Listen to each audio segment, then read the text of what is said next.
Hi, welcome back to Mind Control. Hope you enjoy the video. Whatever you do to bounce back into life, make sure it's moral. Make sure that your upcoming success is at the service of others, not at the expense of others. I have made this point several times, but only because it's so important. Integrity. Integrity is adhering to the moral principles of life. Integrity is doing things with honor. Integrity is honesty. Without integrity, ambition loses its unifying focus that comes from integrated goals, from really knowing what you want. Integrity says, I wish to pay fair price for all value. Getting something for nothing makes nothing of me. Getting it cheap makes me cheap. Truly, in your own enlightened self-interest, this is one of the better statements. I wish to pay fair price for every value. I wish to pay fair price. This is self-interest, and it's also integrity. I wish to pay fair price for every value. Why? For what it will make of me. For what paying for it will make of me. If I have to pay, that will make something of me. And by paying, you have the integrity not to take advantage of others. You hear of greedy people boasting about the great deal they just got, the best value, how they negotiated the price down to nothing, how they nickel and dime the other person out of making a profit. Good integrity won't let you do that. We all shop for the greatest value at the best price, but not at the expense of others. Not when your great deal cheated someone out of their profit. You hire someone to do a job for you, take on a project. You've got to pay fair price, fair value for someone else to do the work for you, because if you don't, what? They'll never work for you again. They don't want to work long, hard hours to make you look good and not get compensated for it. No, and your integrity won't allow that to happen. Pay an honest price for an honest value. Make it good for everybody involved. Leave a profit. Don't be cheap, be fair. It's your integrity that's on the line, not just a few bucks. Your integrity. If I want something badly enough, I have to earn it. If I want something badly enough, I have to pay for it. Why? Because of what paying for it will make of me. And if I wish to have more, I must become more. I must earn more. And how much should you earn? As much as you possibly can. You must always strive to do all you possibly can. The essence of life is growth. Doing, becoming, striving, growing, achieving. Be like the tree that grows as high as it can. Be like the bird that soars as high as it can. Be like the flowers that bloom as much as they can. Whatever course you set your sail to, do as much as you can to get there. It's part of integrity. Honestly doing all you can in pursuit of what you want, in pursuit of what you'll become. And whatever you sign up for, finish it. Here's a great story about integrity. The Apostle Paul, this great man, said, I'm about to go, and here's the reputation I want when I'm gone. Here's what I want people to say about me. He said 3 things, and here's number 1. I fought a good fight. Let that be your reputation. You fought a good fight. You kept out the ideology that wanted to capture your children, threatened every enemy that ever threatened you, fought like a parent protecting children in the home front. Let that be your reputation. You fought a good fight. And whether or not you won, at least let your reputation be that you fought a good fight. Fought for your rights, fought for the game. You fought for your integrity. You fought for honesty. You fought for success. You didn't leave any energy unspent. You fought. The major key to have success of any kind, you've got to leave this reputation behind. I fought a good fight. Wow. And here's the second thing Apostle Paul said. Number 2, I finished the task. I stayed until it was done. They gave me a task, and I finished it. I didn't leave it half done. I never walked off the court in the third quarter. I stayed. I finished it. What a good reputation. Finish it. Finish your assignment. Finish the project. Finish the contract. Finish it. Finish whatever you've signed up for. Then number 3, here's what he said. I kept the faith. Boy, that's important. Keep faith with your family. Keep faith with your enterprise. The group I belong to, we pledge our faith, our unwavering confidence in each other. Each of us pledge that to all of us. And I wish for you to be in a group that has so much integrity. You want to be involved with people who pledge and keep your confidences. Allstate says you're in good hands. That should be the reputation of all of us. Develop the reputation of good hands so that no matter where you go, you will represent your family well, represent your company well. Have integrity, honesty. And at the end of the road, don't you want to be able to say, I fought a good fight, I finished the job, and I kept the faith? Of course you do. And that last part, keeping the faith, is not that easy. What is the master prayer? Lead us not into temptation, but deliver us from evil.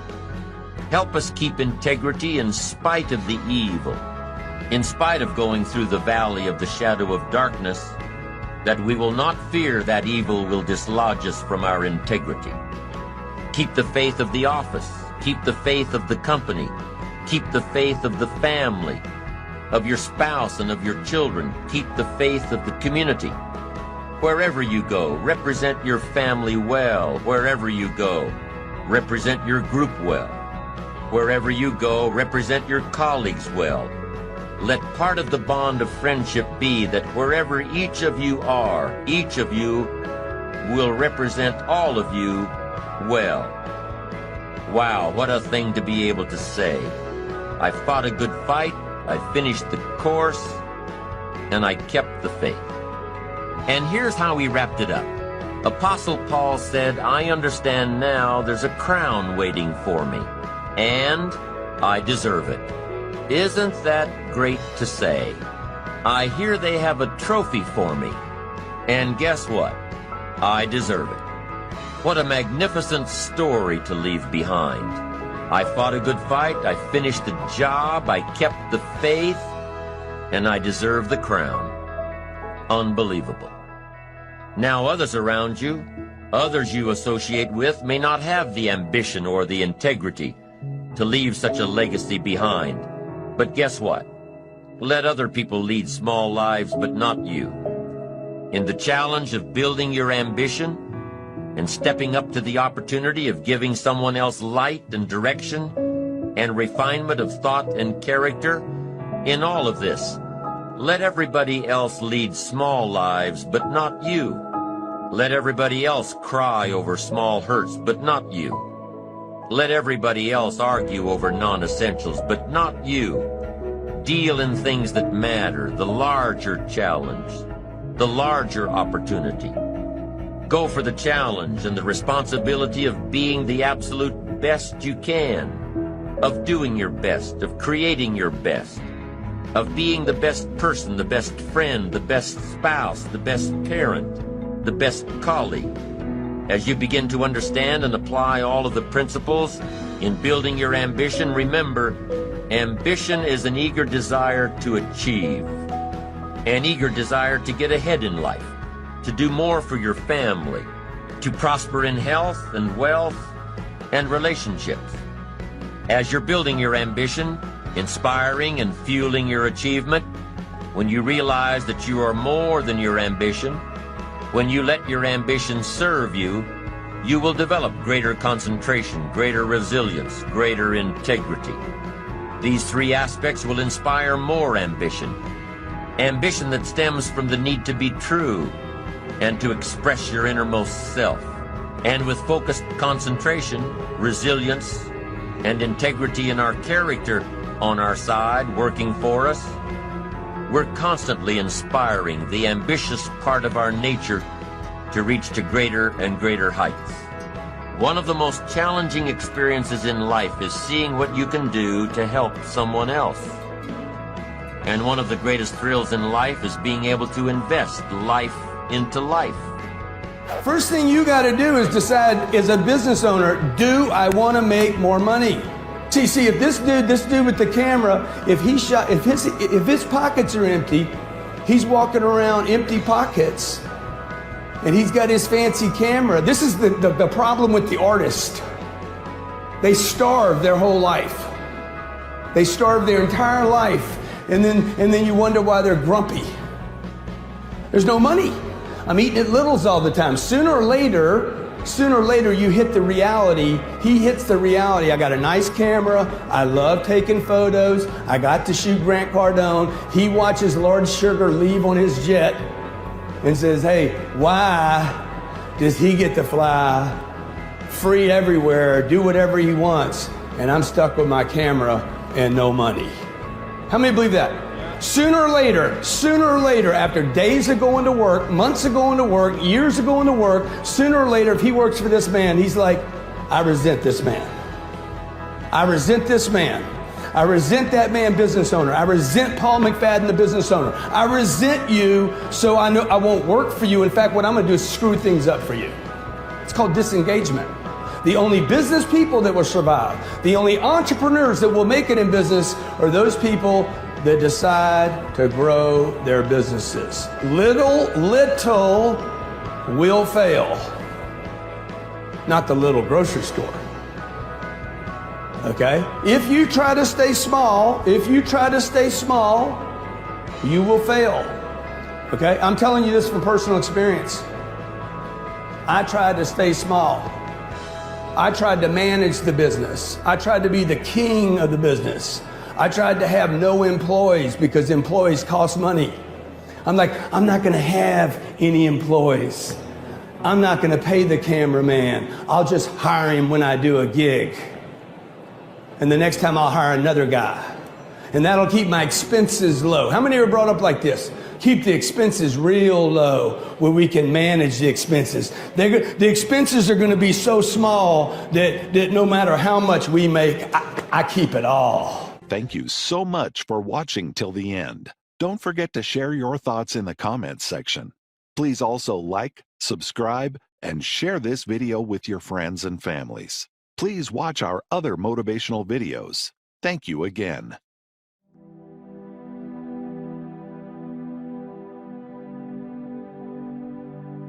I would encourage all of you, especially if you're going through a rough time right now, every time you hear one of those I can't thoughts, you open your mouth and say out loud, if you're in a place where you can, I am stronger than I think I am, and I can do whatever I need to do.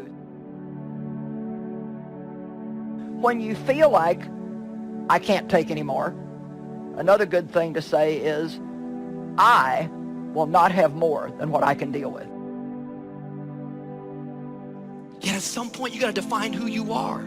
You got to define what your standard is and what your values are. At some point you got to start deciding, you know what? I'm not like everyone else. I don't think like everyone else. I'm not going with the crowd. I'm not going with the culture.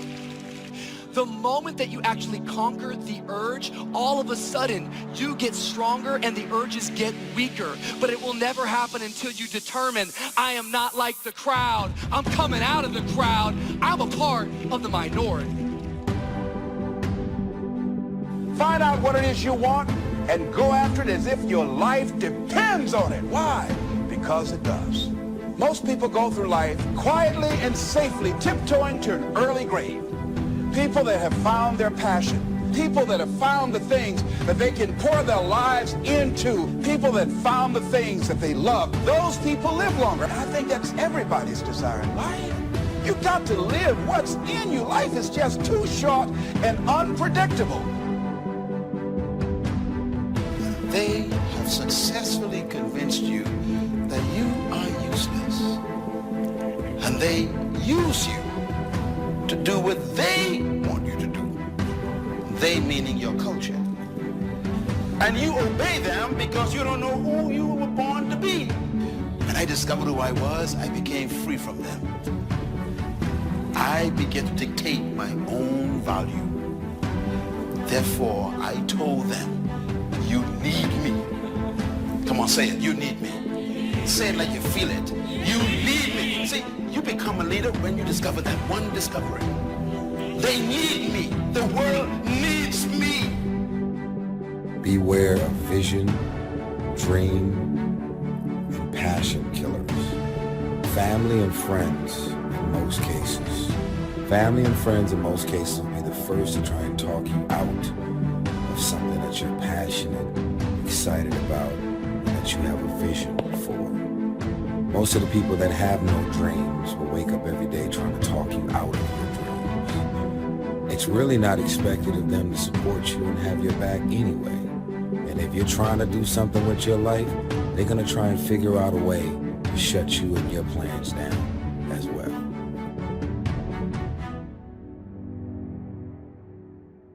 Self-confidence is an internal game. You do not need external accolades, external admiration in order to build self-confidence. It's all done internally. You control this. And you control this by beginning today to keep the promises you make to yourself. And you have to stack the deck in your favor. Stack the game so you win. You must acknowledge it when you do it to you to give yourself credit to create confidence momentum. So whether that's setting the deck where you're going to get up a little bit earlier, you're going to eat a certain amount of calories in your fitness, you're going to spend a certain amount of time with your children or your parents. See, if you start learning more things and finding out and experimenting with your life and finding out what else fits for you, here's what you discover, that as you start working with it, and the more you do it, the more you realize, the more creative you can become. And then you say, wait a minute, this comes much more easily than I realized. Your mentality is more important than your location. If you don't change as a person mentally, you will stay where you are physically. Leadership begins with thinking. So my question is, what is your philosophy of leadership? Well, why don't you believe that you could own a company? Why the first thing you look for is a job instead of look for a business? Why do you go to college and study an area that guarantees employment rather than guarantees deployment? Because your hard drive is stuck. If I want to have a healthy mind, I must feed my mind with truth. Now, we all know the importance of nutrition. Good food and good calories cause you to be better, to be stronger, to be healthier, to have more energy. The same is true in your thought life. I must feed my mind, not with junk, not with poison, but with truth. And in your small group, you're going to look at the different kinds of things you can put into your mind. You will know the truth, and the truth will set you free. The problem is you now believe your own lies so convincingly that you're now miserable because you're trying to chase someone else's life, all while ignoring your own life and your own path, all while ignoring what God has in mind for you. What is the vision for your life? What are the ideas and the dreams for your life? Who are you? What are your gifts and talents? What is your ultimate destiny and your goals? No matter what package trouble comes in, trouble's trouble, isn't it? And each of us, when you're having trouble, there's always somebody that's worse off than you are. Well, that's true and that's good, but that doesn't mean that your trouble isn't still very important to you. If you're like me, when you have a problem, it's very easy to turn in on yourself and do nothing but think about what you're dealing with, and that's one of the worst things that we can do. Wherever you are right now, I'm saying to you, you've got at least 3 or 4 or 5 talents that you are not even aware of right now. And you'll never be aware of them unless you come outside your comfort zone to see what it is that you might have a knack for, that you haven't discovered as yet. See, most people never discover their true potential because they figure that they're one-dimensional. And they don't try and stretch themselves and learn more.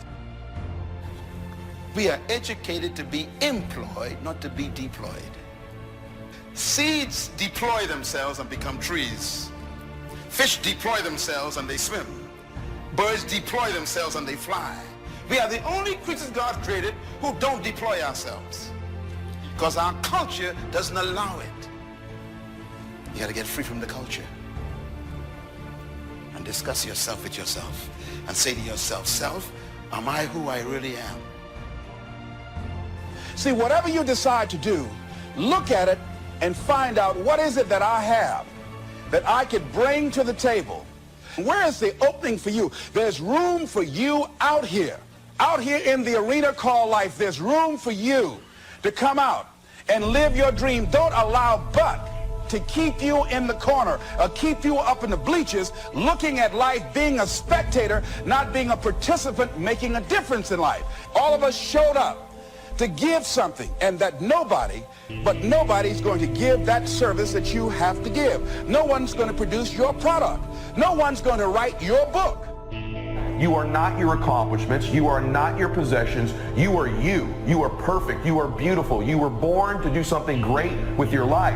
And this is the social media insidious influence it has in our lives. People think, I don't feel good about myself. I've got this self-doubt. The gateway to me feeling more self-confidence is if I could possess more things. Yes, having nice things will make you feel better about yourself. Yes, accomplishing things certainly is a reinforcement for self-confidence, but it's not the pathway to getting it. Running the race of life is not about beating people. It's about releasing yourself. That's why great leaders never compete with anyone. They try to see how much of themselves they can release tomorrow. It's leadership. I will never compete with you. I'm too original. Now, habit becomes your servant, not your master, once you understand self-discipline.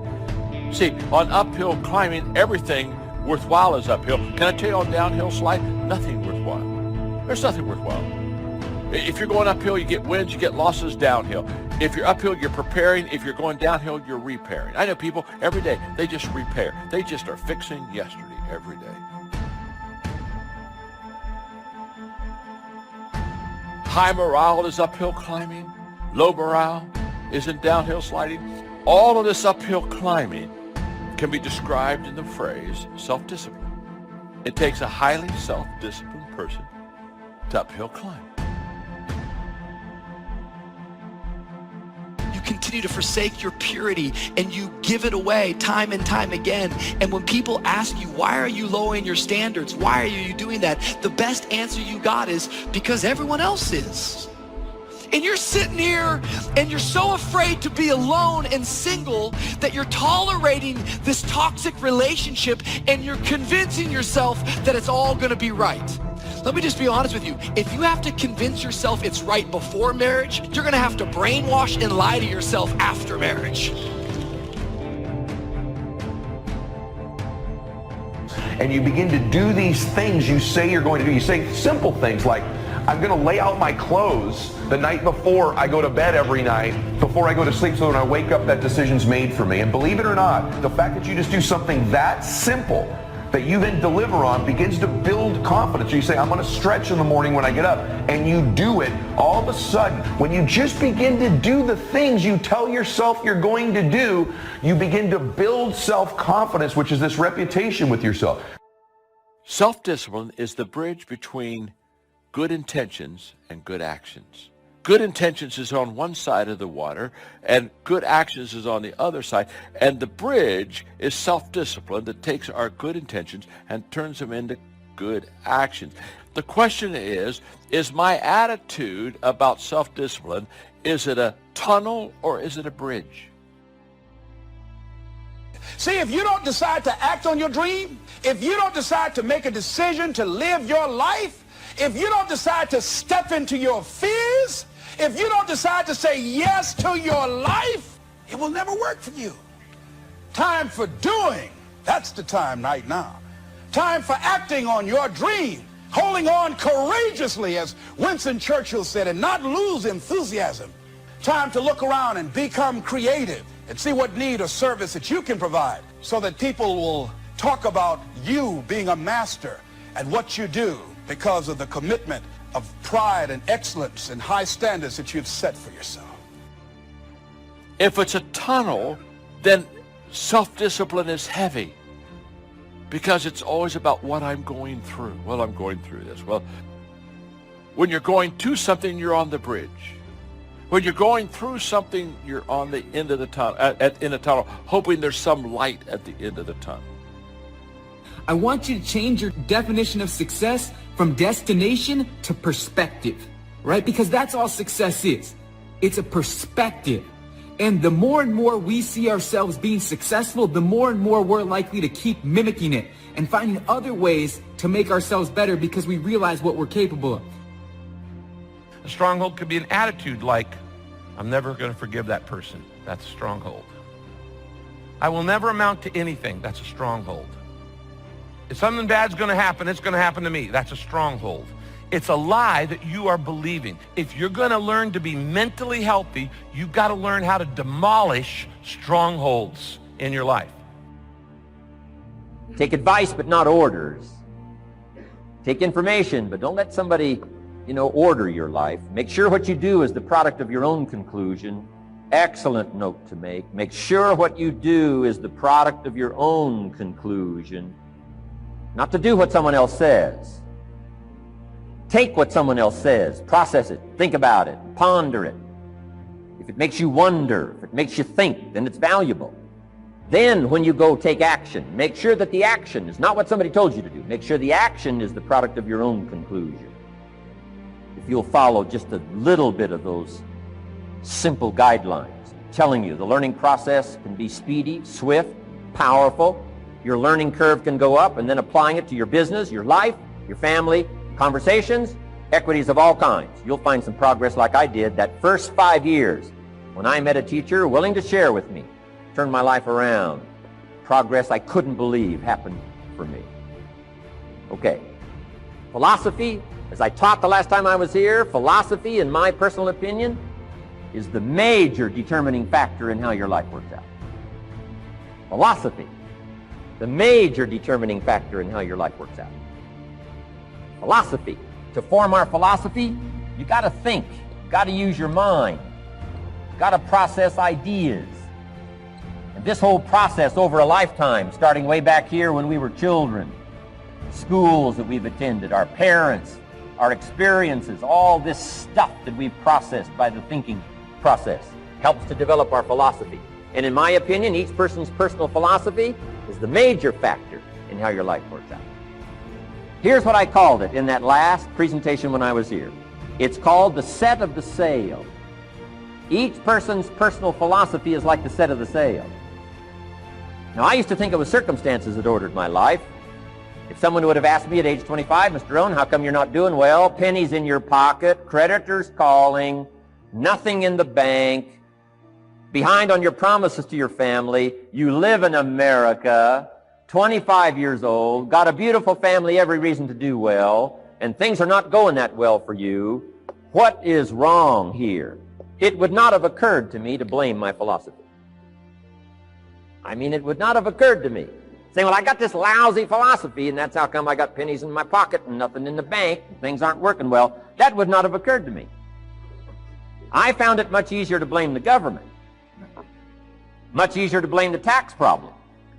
I used to say taxes are too high. Top tax rate when I first started paying taxes, 91%. Back then, when your income reached a certain level, all your income over that, 91%. So I used to say that's too high. Now the top tax rate's about 33%. But people are still saying what? Taxes are too. See, but you can't use that anymore. If it's gone from 91 to 33, how could it be too high? Come on. I threw all that old excuse stuff away. Some people found it, though, and they're using it these days. My old list. I used to blame the traffic, the weather, used to blame circumstances, right? People say I'm too tall, I'm too short, I'm too old, I was raised in obscurity, raised on a farm, parents of modest means, all the stuff. If you were to ask me, how come you find yourself here, Mr. Rohn, age 25, living in America, land of abundance and opportunity, pennies, zero in the bank, not doing well, creditors calling, it would not have occurred to me to blame my philosophy. I found it easier to blame the company policy. I used to say, if this is all they pay, how do they expect you to do well? So I figured that, my future was going to be tied to what everybody else was arranging, the economy and, right, interest rates. I used to say things cost too much. That was my whole explanation, not my philosophy, until my teacher taught me better that this is where the problem was, my own personal philosophy. Here's what's exciting about each person's personal philosophy. That's what makes us different than dogs and animals and birds and cats and spiders and alligators. That's what makes us different than all of the life forms. The ability to think, the ability to use your mind, the ability to process ideas, and not just operate by instinct. In the winter, I'm telling you, the goose can only fly south. What if south doesn't look too good? Tough luck. It can only fly south. But see, human beings are not like a goose, can only fly south. I mean, you can turn around, go north, you can go east, you can go west, you can order the entire process of your own life. And we do that by the way we think. We do that by exercising our mind. We do that by processing ideas and come up with a better philosophy, a better strategy for our life, goals for the future, okay? Plans to achieve those goals. All this comes from developing our philosophy. Philosophy helps us to process what's available. Well, when we get here, we got seed, and we got soil, and we got some rain, and we've got some what? Sunshine, and we've got some seasons, and what? The miracle of life.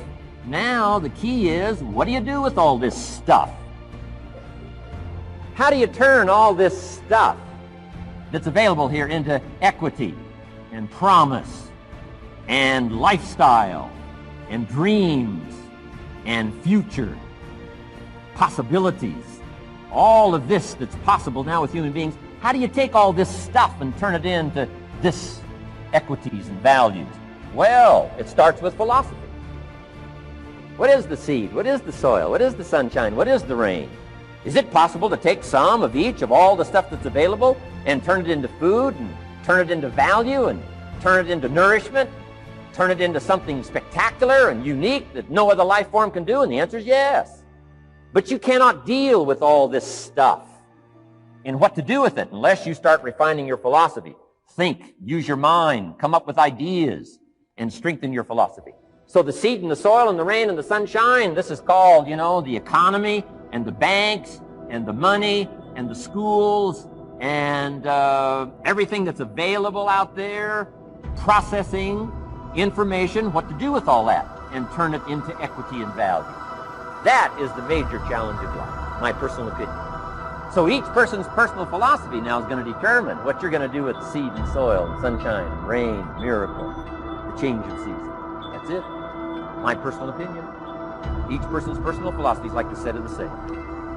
That's what this seminar is for today. Help you to trim a better sail. You don't need a better economy.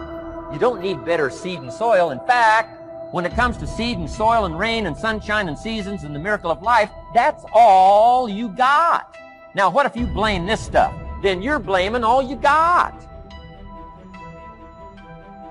Guess what I had to do at age 25 in order to change my own future? I had to change my mind. I had to change my thinking. I had to change my philosophy. I was messed up on what was causing my problem. And once I got that straightened out, that all the stuff I blamed, the government and taxes and the marketplace and the economy and things cost too much, negative relatives, cynical neighbors, once I got rid of that and started going for where the real problem was, which was me, I'm telling you, my life exploded into change. My bank account changed immediately. My income changed immediately. My whole life took on a whole new look and color immediately. And the early results I got from making these philosophical changes tasted so good, I've never stopped the process from that day. And I'm telling you, with a little consideration of the refinement of your sail, by setting a better sail, refining your philosophy, your whole life can start to change from today on. You don't have to wait till tomorrow. You don't have to wait till next month. You don't have to wait till spring. You don't have to wait till 93. You can start this whole process immediately. I recommend it. Now, some people do so little thinking, they don't even have their sail up. I mean, you can imagine where they're going to wind up at the end of this week, at the end of this month, at the end of this year. Now's the chance to change, process all this information. So number one is philosophy. Okay. And we dealt with all that, where we get ideas, personal experience, from other people's experiences. I don't want to get into all those details because we covered that the last time I was here. But philosophy, that's number one, my personal opinion. Each person's personal philosophy. Here's the definition of success and failure. Just make this note. Here's failure. A few errors in judgment, repeated every day.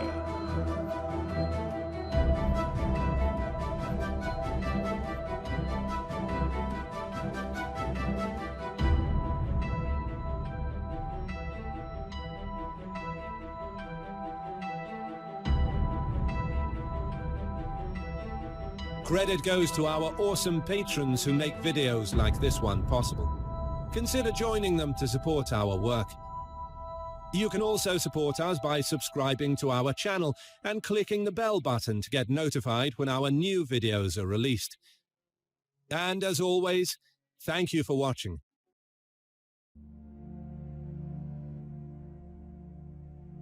Whatever you do, don't let life change you.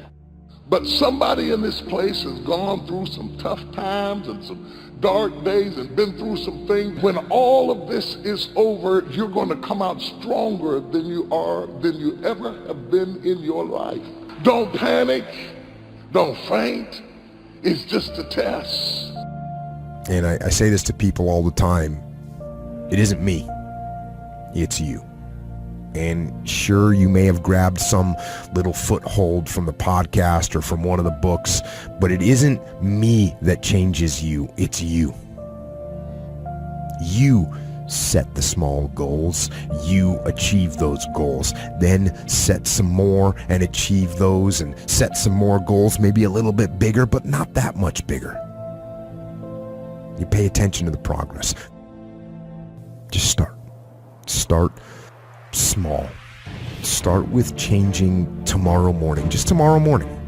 Get that squared away. And then move on to the next day and the next, and move your life to a better place. One little step, one little victory at a time. You should dream outlandish dreams. If it's in your imagination, it's possible. Do you know that you can't think of something that can't happen? You know it's impossible to think of the impossible. It's not possible. So if you think it, it's possible. And if you live your life in possibilities instead of probabilities, you have a greater chance of finding happiness. Seriously, never live your life in probability. Probability is the probability of something happening. There's a statistic attached to a probability. 1 in every 3,000 people do this. 1 in every, that's a probability. A possibility has no stats attached to it. Live your life in possibilities and you're changing. Just change the way you think. It's not what you do for a living. It ain't how much you make. It ain't none of that. It's simply how you think. If you change your thought, you change everything. You change your attitude, you change your altitude. It's all that. It's the law of attraction. It takes a lot of courage to allow yourself to grow in the face of scrutiny. See, everybody grows. Men, women, faith, bishops, everybody grows. But generally you grow in privacy and your struggles are kept private and you develop and you grow out of it. Hopefully you get out of it before anybody shoots you down. And it takes a lot of courage to say I'm not there yet.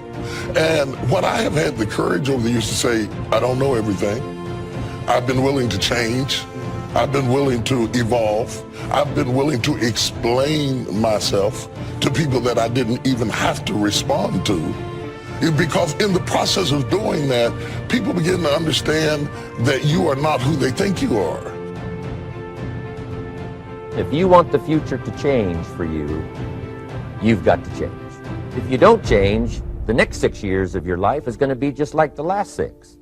You'll still be behind on your bills. You'll still be behind on your promises. If you will get better, everything will get better for you. What a clear message that was for me. If you'll change your philosophy, if you'll change your habits, if you'll change and accept some new disciplines, if you'll turn the corner where you've been in the past, go for a new life for the future, all kinds of remarkable things will happen for you if you will change. I've been challenged by other people. I've had other people put the mountain in front of me and say, Maxwell, go climb that. And I can tell you right now, I've taken that challenge sometimes and climbed that mountain and felt that I accomplished something great. But let me tell you something about other people's challenges. I may go do that or try to do that, but that may not be where I need to put my time, effort, and energy. Instead of letting other people challenge you, challenge yourself. You know your strengths. You know your dreams. You know your heart. So why don't you sit down and reflect for a moment and ask yourself, what do I really want to accomplish that I haven't accomplished yet? I mean, get on your agenda. Get in your area, in your space, and say, I need to challenge me. When you challenge yourself, you're challenging yourself in an area that is close to your heart, and it's who you are. In other words, the closest way to meet a challenge with a great sense of authenticity is to challenge you.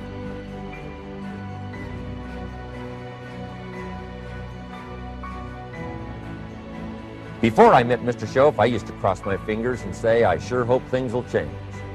I was hoping the government would change and the tax structure would change and that my boss would change and pay me more money. I was hoping that, economics would change and prices would come down. And I was hoping that circumstances would get better. And then I discovered from my teacher that those things are going to continue the same. In fact, all of those things that happen to us is kind of like the wind that blows. And the wind blows on us all. But if you just let the wind blow, I'm telling you, it won't take you where you want to go. All of us must use this wind to take us to the dreams we've got, to the equities we want, to the money we want, to the income we want, and to all the things we want our life to have. This is where we want to go, and we've got a good wind, but we must not leave our future just to the wind, just to the economy, just to the structure of the way things are happening today. When we first start out in life, we are enthusiasts.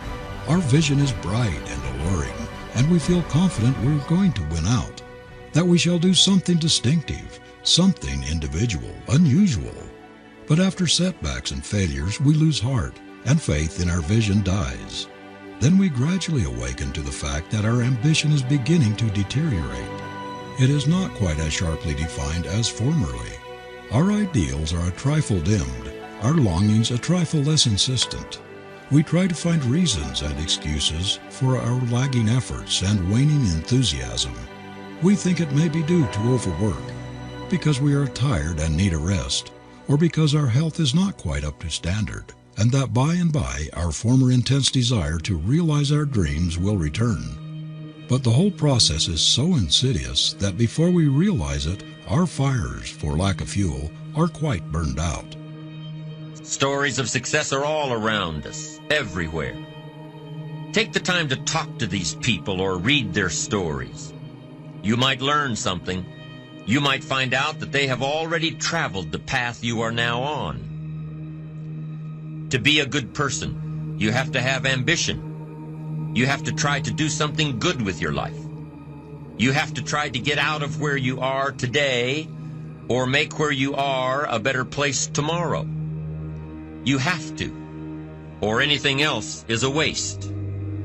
When you get up tomorrow morning and are standing in front of the mirror getting ready for the day, remind yourself that you are somebody, that you are important, and that you can make the changes that will move you closer to your ideal future. Many of these people have written books on their journeys. These books tell the stories and give the secrets that we can all learn from. If you believe you can enrich yourself by deluding others, you can end only by deluding yourself. It may take some time, but just as surely as you breathe, you'll get back what you put out. Don't ever make the mistake of thinking you can avert this. It's impossible. The prisons and the streets where the lonely walk are filled with people who tried to make new laws just for themselves. We may avoid the laws of man for a while, but there are greater laws that cannot be broken. An outstanding medical doctor recently pointed out 6 steps that will help you realize success. 1. Set yourself a definite goal. 2. Quit running yourself down. 3. Stop thinking of all the reasons why you cannot be successful and instead think of all the reasons why you can. 4. Trace your attitudes back through your childhood and try to discover where you first got the idea you couldn't be successful, if that's the way you've been thinking. 5. Change the image you have of yourself by writing out a description of the person you would like to be. And 6. Act the part of the successful person you have decided to become. What we get out of life depends very largely on fidelity to our visions. If we believe in them, we will not let them die for lack of nursing. If we really have ability to match them and are not self-deceived by egotism, petty vanity and conceit, no misfortunes, no failure of plans, no discouragements, no obstacles, nothing in the world can separate us from them. We will cling to them to our dying day. The man who believes in his life vision, who is not a mere egotist or idle dreamer, who sees in his desire a prophecy of something which he is perfectly able to make come true. He is the man who has ever made the world move. He flings his life into his effort to match his vision with its reality. The world stands aside for such a one, for one who believes in his vision, who consecrates himself without reserve to its fulfillment. You got to learn to let the past go so you can grow. Many people never act on their dreams because they allow their past experiences to determine what their possibilities are. Whatever you've done in the past, that's not a reflection of your possibilities. That's just a reflection of your consciousness. That's just a reflection of your development and your growth. The future is unfolding for you right now. The future is unlimited for you right now. No one knows where you can go. No one knows what you're capable of or what's possible for you. You don't even know that. I had no idea, ladies and gentlemen. No one could have convinced me that I was able to do this. So as you begin to look at this decade and affirming that this is your decade, as you set goals that will make you stretch, that will bring out the best in you, as you begin to remove the negative, toxic people from your life, as you decide to take some chances in life, and that's one of the things that's very important. Viscott said, if you're not willing to risk, you cannot grow. And if you cannot grow, you cannot become your best. If you cannot become your best, you cannot be happy. And if you can't be happy, then what else is there?